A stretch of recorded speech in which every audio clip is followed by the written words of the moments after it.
Tirur bus സ്റ്റാൻഡിൽ പട്ടാപ്പകൽ മാല മോഷണം. ബസ്സിൽ കയറുന്നതിനിടയിലുള്ള തിരക്ക് മുതലെടുത്താണ് മോഷണം നടത്തിയിട്ടുള്ളത്. സംഭവത്തിന്റെ സിസിടിവി ദൃശ്യം പുറത്തുവന്നു. തിരൂർ ബസ് സ്റ്റാൻഡിൽ പട്ടാപ്പകൽ മാല മോഷണം. ബസ്സിൽ കയറുന്നതിനിടെയുള്ള തിരക്ക് മുതലെടുത്താണ് മോഷണം നടത്തിയിട്ടുള്ളത്. സംഭവത്തിന്റെ സിസിടിവി ദൃശ്യങ്ങൾ പുറത്തുവന്നു. ഇന്ന് രാവിലെ 11-നാണ് സംഭവമുണ്ടായത്. തിരൂർ മാങ്ങാട്ടിരി സ്വദേശികളുടെ കുട്ടിയുടെ മാലയാണ് മോഷ്ടാക്കൾ കവർന്നത്. ബസ്സിൽ കയറുന്നതിനിടയിലുള്ള തിരക്കിനിടെ തട്ടമിട്ട 2 സ്ത്രീകളാണ് മാല മോഷ്ടിക്കുന്നത്.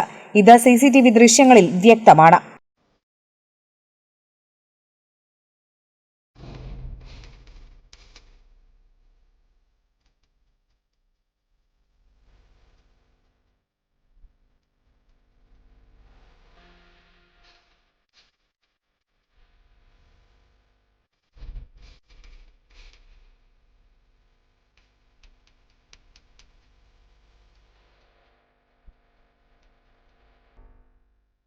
അമ്മയുടെ ഒക്കത്തിരിക്കുന്ന കുട്ടിയുടെ കഴുത്തിൽ നിന്ന് കൈ ഷാൾ ഉപയോഗിച്ച് മറച്ച് അതിവിദഗ്ധമായാണ് സ്ത്രീകളിൽ ഒരാൾ മാല പൊട്ടിക്കുന്നത്. കുടുംബം വൈരങ്കോട് വേലയ്ക്ക് പോകുന്നതിനിടയിലാണ് കുട്ടിയുടെ മാല നഷ്ടപ്പെട്ടത്.